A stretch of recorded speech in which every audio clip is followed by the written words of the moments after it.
नमस्कार साथियों, मैं Ajay Rathore, faculty of mathematics. इससे पहले वाले लेक्चर में हमने नंबर सिस्टम का एक छोटा सा टॉपिक डिस्कस किया था, गुणनखंड। आज उस गुणनखंड नाम के टॉपिक के बाद हम लोग नंबर सिस्टम का एक दूसरा टॉपिक डिस्कस करेंगे, जिसका नाम है विभाजिता, डिविजिबिलिटी।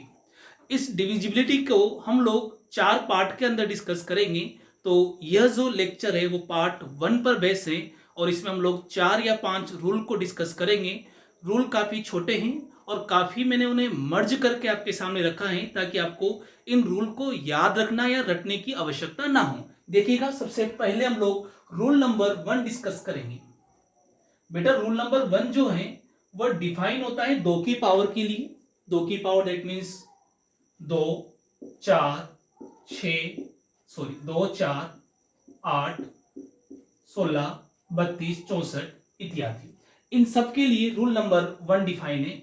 इसमें मैं कोई इबारत या कोई स्टेप्स नहीं लिखाऊंगा आप लोगों को, केवल एक छोटी सी हिंट याद रखनी है कि रूल नंबर 1 कब लगेगा और रूल नंबर 1 किस किस के लिए लगता है। 2, 4, 8, 16, 32, 64। और रूल नंबर 1 यह कहता है कि इसके अंदर आप लोग अंतिम अंकों को देखोगे। मात्र केवल ये छोटा सा स्टेटमेंट याद रखना है, अंतिम अंकों को कंसीडर किया जाता है, बाकी और कुछ नहीं समझना। इसकी छोटी सी हिंट है, अंतिम अंकों को देखा जाता है, केवल अंतिम अंकों को देखा जाता है। सबसे पहले हम लोग अगर बात करें 2 से विभाजिता की, तो 2 से विभाजिता के लिए हम लोग अंतिम एक अंक को देखेंगे। अंतिम एक अंक को देखेंगे। अगर हम लोग बात करते हैं 4 से विभाजिता की, तो 4 से विभाजिता में हम लोग अंतिम 2 अंकों को देखेंगे। अंतिम 2 अंकों को देखेंगे, अंतिम 2 अंकों को। और 8 से विभाजिता में हम लोग अंतिम 3 अंकों को डिस्कस करेंगे या अंतिम 3 अंकों को कंसीडर करेंगे।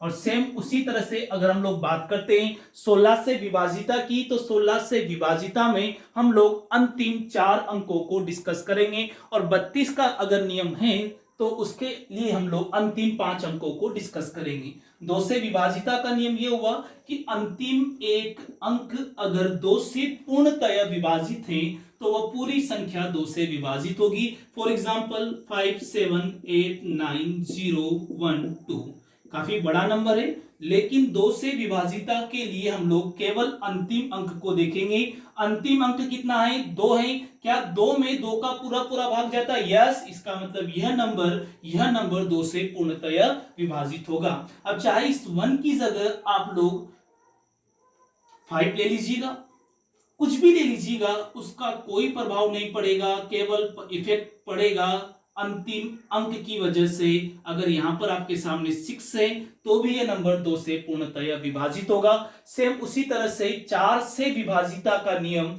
4 से विभाजिता का नियम, इसमें हम लोग क्या देखेंगे? अंतिम 2 अंकों को कंसीडर करेंगे। और अंतिम 2 अंक जैसे देखिएगा 5, 7, 8, 5, 1, 5, 2। और आपसे यह पूछा गया है क्या इस संख्या में 4 का भाग पूरा पूरा जाता है?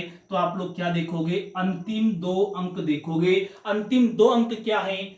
5 और 2 यानी कि 52। क्या 52 में 4 का भाग पूरा पूरा जाता है? यस। अगर इन 2 अंकों में 4 का भाग पूरा पूरा जाता है तो इस पूरी संख्या में भी 4 का भाग पूरा पूरा जाएगा। सेम उसी प्रकार से 8 से विभाजिता के लिए हम लोग अंतिम 3 अंकों को कंसीडर करेंगे। और उन 3 अंकों में देखिएगा, जैसे नंबर है आपके सामने 2, 3, 5, कोई भी वोटेवर नंबर ले लीजिएगा आप लोग, जैसे ये नंबर है। क्या इसमें 8 का भाग पूरा पूरा जाता है? तो देखिएगा, सबसे पहले हम लोग अंतिम 3 अंकों को देखेंगे।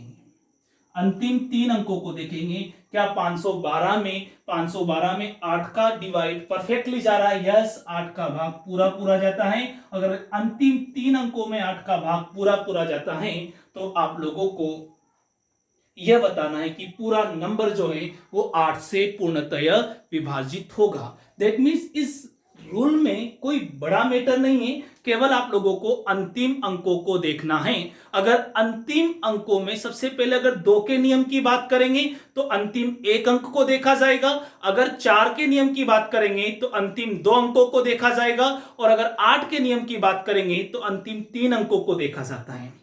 अब बात करते हैं कि इनका एप्लीकेशन क्या है, इन पर क्वेश्चन किस तरह से बनता है। मेन जो हमारा मुद्दा होगा वो क्वेश्चन कैसा बनेगा। क्या रूल इस तरह से थोड़ी ना पूछा जाएगा कि कौन सा नंबर 8 से परफेक्टली डिवाइड है या कौन सा नंबर 4 से परफेक्टली डिवाइड है। अच्छा, क्वेश्चन अप्रोच से पहले मैं आपको ये बात बता दूं कि रूल नंबर 1 क्वेश्चन अप्रोच कम रखता है, लेकिन आगे के जो नंबर सिस्टम है उसमें यह रूल नंबर 1 काफी काम आता है। आजकल परीक्षाओं में 8 का नियम नहीं पूछा जाता है, 16 का नियम नहीं पूछा जाता है बच्चों। आजकल क्वेश्चन आता है 72 का, 72 का आता है, 88 का आता है। 88 का आगे हम डिस्कस करेंगे पार्ट 3 में, पर 88 का नियम तभी आएगा जब आपको 8 का नियम आता है। 72 का तभी होगा जब आपको 72 8 इंटू 9, जब आपको 9 का भी आता है बेटा और 8 का भी आता है। तो इसके लिए आप लोगों को पहले छोटे छोटे रूल डिस्कस करने पड़ेंगे। तो सबसे पहले हम लोग बात करते हैं कि इनसे क्वेश्चन कैसा आएगा। तो सबसे पहले हम लोग देखते हैं कि क्वेश्चन किस तरह से बनेंगे। हालांकि क्वेश्चन की एग्जाम अप्रोच इस रूल में थोड़ा कम है, फिर भी मैं कोशिश करता हूं आपके सामने कि किस तरह की अप्रोच रख सकता है एग्जामिनर। जैसे पहला रूल रखता हूं आपके सामने,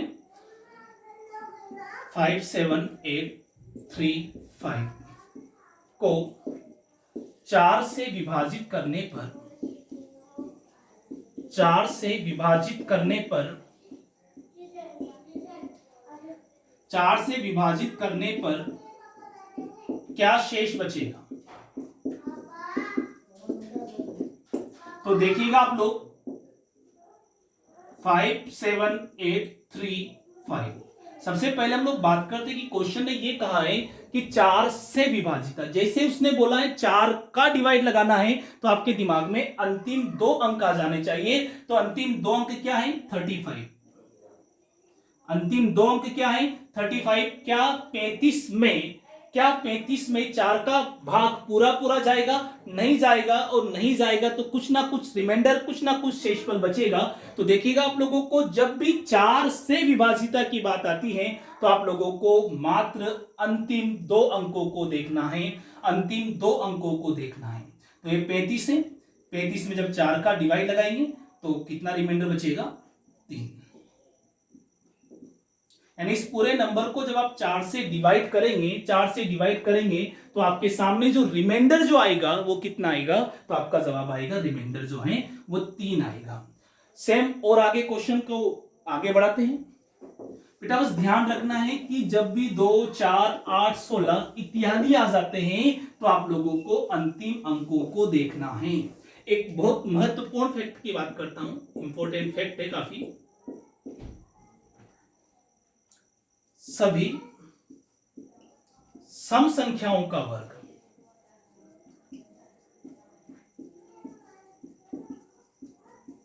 सम होगा, सम होता है।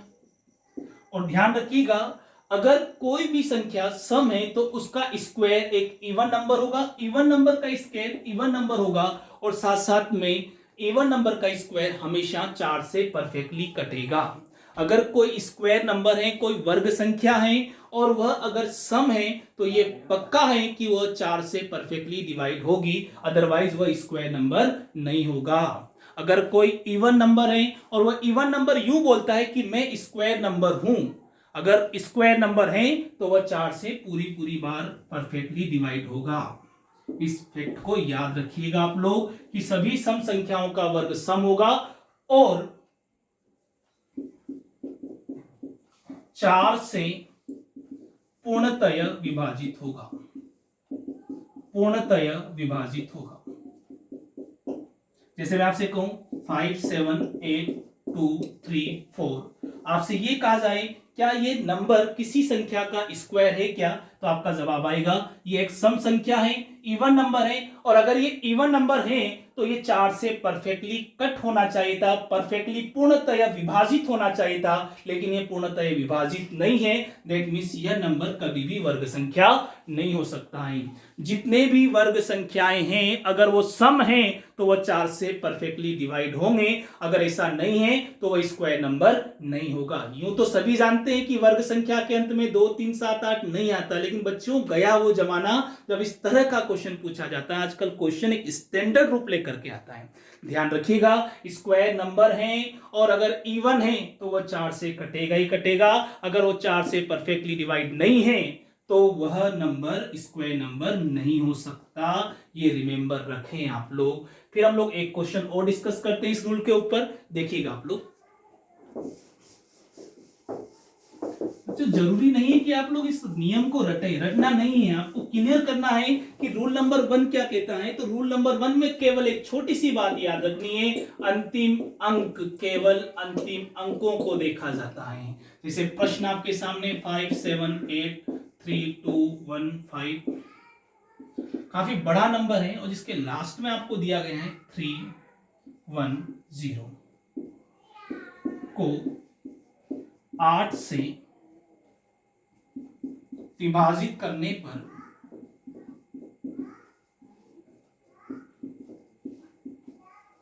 क्या शेष बचेगा। तो सबसे पहले देखो, जैसे ही आपके सामने 8 आया है और जैसे ही आपके सामने 8 आता है बच्चों, तो आपके दिमाग में एक छोटी सी बात आ जानी चाहिए कि 8 के नियम के लिए हम लोग अंतिम 3 अंकों को देखेंगे। तो बेटा अंतिम 3 अंक क्या है इस संख्या में, 310, और इस 310 को हम लोग किससे डिवाइड करेंगे, 8 से डिवाइड करेंगे। 8 से डिवाइड, ऐसा नहीं है कि आप ब्लॉक बना करके करें, तो बस बता रहा हूं कि अंतिम 3 अंकों को देखना। एग्जाम में या मैथ्स में आप लोग जितना माइंड अप्रोच लगाएंगे उतनी स्पीड बढ़ेगी। बस मेरा ये है कि मैं हर चीज को बेसिक से बताऊं आप लोगों को। कितना बच गया आपका 7 64 अच्छा 6, यानी रिमाइंडर कितना बचेगा, 6 बचेगा।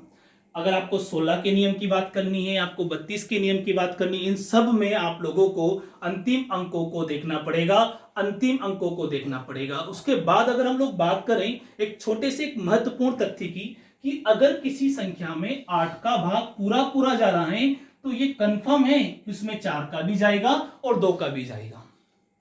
मैं ये कह रहा हूं कि अगर कोई नंबर 16 से पूर्णतः विभाजित है तो वह संख्या 8 से भी पूर्णतः विभाजित होगी, 4 से भी पूर्णतः विभाजित होगी और 2 से भी पूर्णतः विभाजित होगी। मैं यूं कहता हूं बेटा कि अगर किसी संख्या में 8 का भाग जा रहा है तो डेफिनेटली 2 का भी जाएगा, 4 का भी जाएगा, लेकिन यह पक्का नहीं है कि उसमें 16 का भाग पूरा पूरा जाए।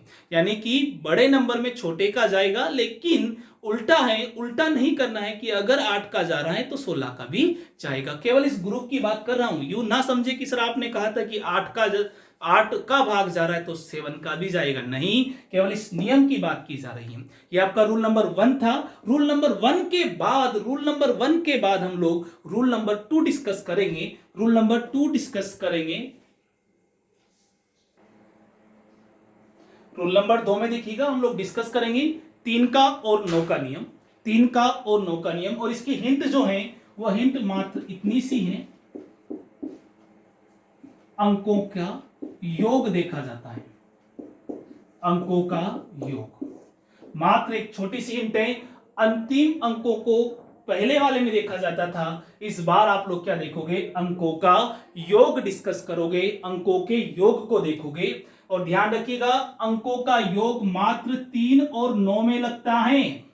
बच्चा कहीं बार दूसरे नंबर में 18 में लगा देता है, नहीं, मात्र 3 और 9 में अंकों का योग लगता है, मात्र 3 और 9 में। नियम क्या होगा, देखो नॉर्मल बात है, 3 का नियम क्या बनेगा, यदि संख्या के अंकों का योग 3 से पूर्ण विभाजित हैं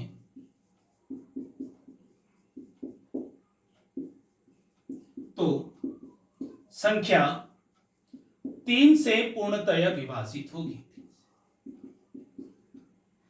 जैसे आप लोगों के सामने पुरानी लिख रहा हूं, आपको केवल ये बातें याद नहीं रखनी, केवल आपको तो ये स्टेटमेंट याद रखना है कि अंकों का योग देखा जाता है 3 और 9 में। अगर अंकों का योग 3 से पूर्णतया विभाजित है तो वह संख्या 3 से पूर्णतया विभाजित होगी। सेम उसी प्रकार से अगर संख्या के अंकों का योग 9 से पूर्णतया विभाजित है तो वह संख्या 9 से पूर्णतया विभाजित होगी। मैं एक बात फिर रिपीट कर देता हूं, आजकल के एग्जाम में 9 का 8 का नियम नहीं पूछा जाता है। इन नियमों से आगे बड़ा प्रश्न बनता है, जैसे मैंने आपको बताया था 72 का, 72 का, और 72 का आपको तभी आएगा बच्चा जब आपको 8 का भी आता है और 9 का भी आता है। दैट मीन्स पार्ट 1 केवल एक स्टेप है, आप लोगों की पहली सीढ़ी है इस विभाजिता को समझने की। 9 का नियम होगा, अगर अंकों का योग 9 से पूर्णतः विभाजित होता है तो वह संख्या 9 से पूर्णतः विभाजित होगी। फॉर एग्जांपल हम समझते हैं 5, एक कोई नंबर लेते हैं हम लोग, 5 4 2 1 7 5। क्या इस संख्या में 3 का भाग पूरा पूरा जाता है क्या? तो सबसे पहले आप लोग क्या करोगे, अंकों का योग करोगे, अंकों का योग करेंगे। अगर अंकों का योग 3 से परफेक्टली डिवाइड है तो वह नंबर 3 से पूरी पूरी बार विभाजित होगा, और नहीं है तो नहीं होगा। चलो ऐड करते हैं, 5 और 4 9, 9 9 और 2 11, 12 12 और 12 24, 7 5 12 24। अंकों का योग कितना है बेटा? 24। क्या 24 में 3 का भाग पूरा पूरा जाता है? यस, 24 में 3 का भाग पूरा पूरा जाता है, तो यह नंबर जो है वो आप लोगों का 3 से पूरी पूरी बार विभाजित होगा। जैसे 9 का एग्जांपल लेते हैं, क्या इस संख्या में 9 का भाग पूरा पूरा जाता है क्या? तो 9 का नियम क्या बेटा? अंकों का योग। और जब हम लोग अंकों का योग करते हैं तो देखिएगा आप लोग, 5 और 4 9 9 9 9, कितना हो गया अंकों का योग? 27। क्या अंकों का योग 3 से पूरी पूरी बार, सॉरी 9 से पूरी पूरी बार विभाजित है? यस, इसमें 9 का भाग पूरा पूरा हो जाता है, और अगर 9 का भाग पूरा पूरा जाता है तो यह नंबर 9 से पूर्णतया विभाजित होगा, और साथ साथ में 3 से भी होगा। दैट मीन्स मैं यूं कह रहा हूं कि अगर कोई नंबर 9 से परफेक्टली डिवाइड है तो वह नंबर 3 से भी परफेक्टली डिवाइड होगा। अब बात वापस से वही आती है कि सर हम स्टेप को सीख जाए, सीखने के बाद एग्जाम में अप्रोच कैसी होगी, क्वेश्चन कैसा आएगा, तो उस क्वेश्चन को भी समझते हैं कि क्वेश्चन किस तरह का आपके सामने होगा। बोर्ड पर देखिएगा सभी। हाँ, हम तो क्वेश्चन के दीवाने होते हैं साहब, हमें केवल क्वेश्चन चाहिए कि क्वेश्चन कैसा आता है। तो क्वेश्चन देखते हैं, उससे पहले आपको अप्रोचेस आनी चाहिए। जैसे क्वेश्चन लिखता हूं, यदि संख्या 5 8 x 4 3 से पूर्ण विभाजित हैं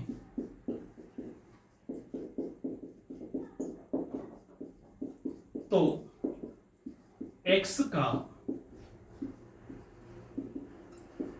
न्यूनतम, मिनिमम होगा, न्यूनतम मान होगा। तो सबसे पहले इस क्वेश्चन ने बोला है कि नंबर जो है वो 3 से पूर्णतया विभाजित हैं, और अगर नंबर 3 से पूर्णतया विभाजित हैं दैट मीन्स इसके अंकों का योग जो है वो 3 से पूरी पूरी बार कटेगा। तो चलो ऐड करते हैं, 5 8 x 4। सबसे पहले अंकों का योग करेंगे, अंकों का योग किया, 8 और 5 12 12, 8 4 12, 12 और 5 17 प्लस x। अब देखिएगा अंकों का योग 17 प्लस x है, 17 प्लस x है, और यह बोला गया कि 3 से पूरी पूरी बार विभाजित। 3 से पूरी पूरी बार विभाजित कब होगा? जब अंकों का योग 18 होना चाहिए या 24 हो। तो सबसे पहला हम लोग यहां पर देखते हैं कि 17 में क्या ऐड किया जाए, 17 में क्या ऐड किया जाए, 17 में क्या जोड़ा जाए कि 3 से परफेक्टली कट जाए। तो आपका जवाब आएगा 1, यानी कि यहां पर x बराबर क्या होगा? 1 होगा। अब बच्चों के दिमाग में आता है कि सर 17 में 1 जोड़ने पर 18 आता है, अगर हम 4 ऐड कर दें तो 21 भी हो सकता है। दैट मीन्स x बराबर आप 4 भी कर सकते हैं, लेकिन क्वेश्चन में क्या पूछा गया था? मिनिमम, और मिनिमम का मतलब है कि आप लोगों को x बराबर कितना होना चाहिए? 1 होना चाहिए, ना कि 4 होना चाहिए। बाकी वो डिपेंड करता है ऑप्शन के ऊपर भी कि ऑप्शन में क्या होगा। सेम अगर यह क्वेश्चन 3 से पूर्णतः विभाजित की बजाय 9 से पूर्णतः विभाजित होता, 3 से पूर्णतः विभाजित की बजाय 9 से पूर्णतः विभाजित होता, तो हम लोग अंकों का योग 3 से ना करके 9 से विभाजित समझते हैं। तो फिर भी अगर आपका जवाब अगर ये 9 से होता तो भी x बराबर 1 होता, क्योंकि x बराबर 1 रखने पर 18 हो जाएगा।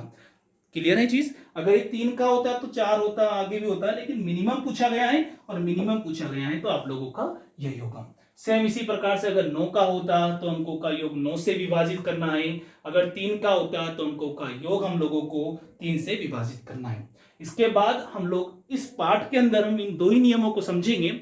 इसके बाद पार्ट 2 के अंदर हम लोग डिविजिबिलिटी बाय 11 और डिविजिबिलिटी बाय 72, 88 काफी बड़े बड़े क्वेश्चनों को सोल्व करेंगे।